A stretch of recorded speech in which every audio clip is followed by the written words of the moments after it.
Wait a minute, we're not suffering. Remember, suffering is up to you. It's up to your activities. It's up to your consciousness. You don't have to suffer. Pain is inevitable. Pain is going to happen. In the material world, there's pleasure and then there's pain. And one comes, and then it goes, and the other one comes, and then it goes, and then the other one comes back again. Like that. It's the material world. Pleasure, then pain. Pleasure, pain. Pleasure, pain. Sometimes they're mixed. So pleasure and pain are going to be there. But suffering is optional. Suffering is an attitude of resisting pain. When you resist pain, you suffer. When you just accept it as an experience, then you don't suffer. Especially if you can see that you are separate from your body and mind, then you don't suffer, because those changes in the material world have nothing to do with you. The soul is eternal, never changes. We can only know that pure consciousness of the soul when we're in relationship with Krishna. Krishna is the central point by which we calibrate our spiritual consciousness. Without consciousness of Krishna, there is no really spiritual consciousness. Some people claim to be developing spiritual consciousness in some impersonal way, where they try to develop detachment or renunciation. But actually they can't maintain their renunciation. They can't maintain their detachment. They keep falling down. We see this again and again, that when they try to simply withdraw from the material changes, because everybody's suffering because of these material changes. So they try to withdraw from the material changes into some artificial mental construct of spiritual life as being impersonal, different from matter. Well, wait a minute, what's so different? Matter is impersonal too. If I try to talk to this chair, hey chair, what's up? I'm not going to get much of a response. To have communication, to have a relationship, you have to have a person. It's awfully lonely in that impersonal space. That's because it's an artificial construct. In the material world, we see life everywhere. You walk out the door, of course we make these artificial environments for human habitation where there is less life. But as soon as you walk out the door, there's birds and animals and trees and grass and insects and stuff going on everywhere. Life finds a niche wherever it can survive. Even under the ice cap in the Antarctica, there's living things, bacteria. Some of them have been frozen for thousands of years. And when they bring them up from under the ice, they can revive them. So life is everywhere, even in the most inhospitable places. So what to speak of in a normal place like this? Life is everywhere. So if you think if life is everywhere in the material world, and you go to the spiritual world and everything's dead, what kind of spiritual world is that? It's nonsense.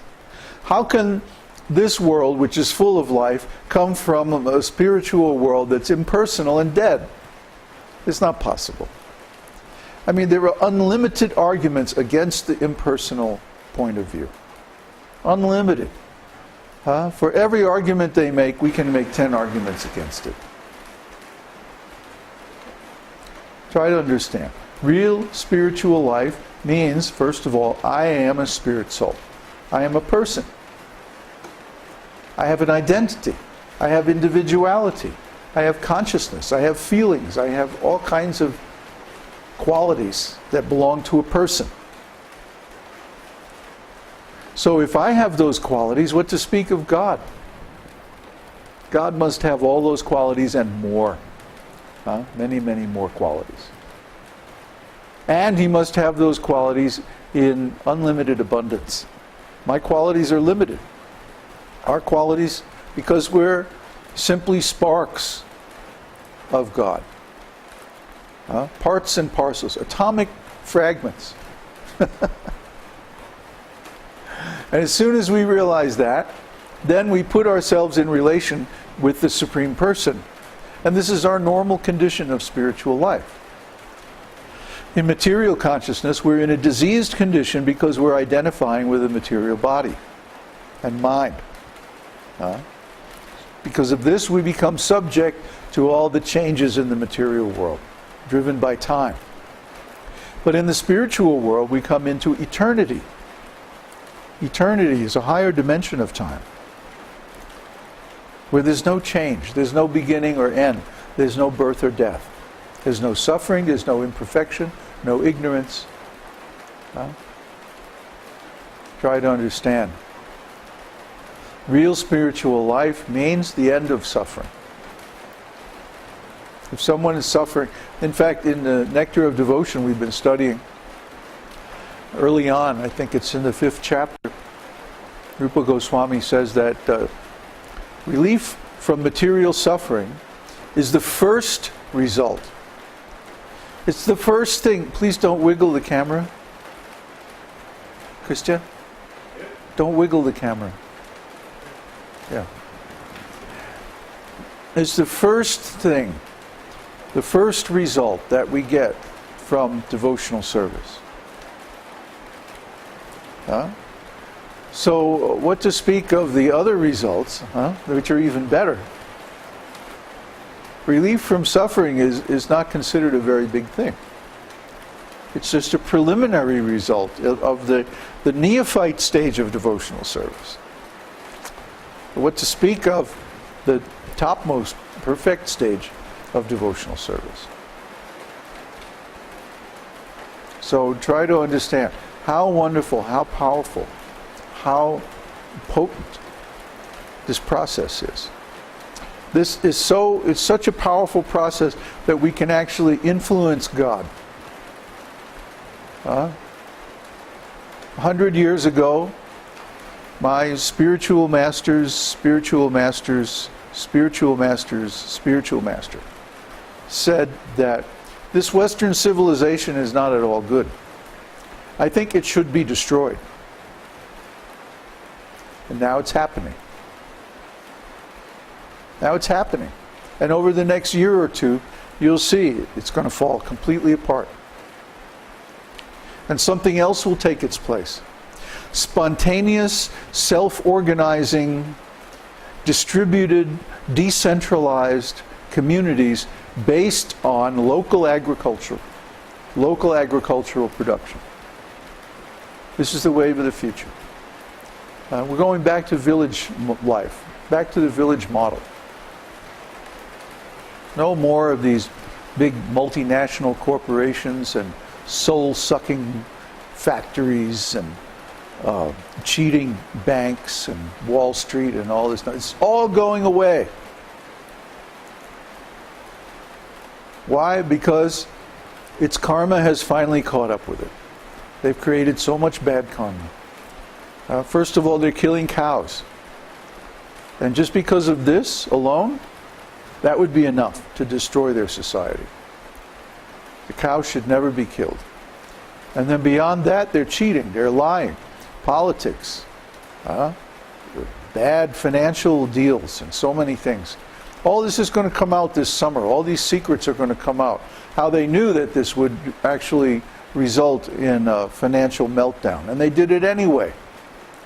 Just to get a few extra bucks. Oh, people are going to be so angry. But we don't need to get caught up in this, but we should know that it's going to happen. We should expect it. It's the law of nature, the law of God, that it's going to happen.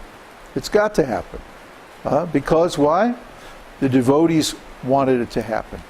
The devotees were seeing, this impersonal philosophy, this materialist philosophy, atheistic philosophy, so-called science and all this nonsense, is being spread all over the place. Oh, by the way, another thing that's going to happen is that the whole edifice of modern science is going to be discredited by new discoveries. Wait till you see. It's going to be so much fun. It's going to really be cool to see all these lies and all this politics and all these abuses finally stopped. But of course, what it means is that there's going to be a period of tremendous revolution. And people aren't ready for that. Huh? They think, oh, I believe in this and this and that, and if it changes, then I just won't know what to do. They won't know what to do. They don't see it coming. Huh? They're going to be like blindsided. We see it all coming. Why? Because our gurus are actually the cause of it. The devotees are actually the cause of it. I'm making a big claim here. The guru is God's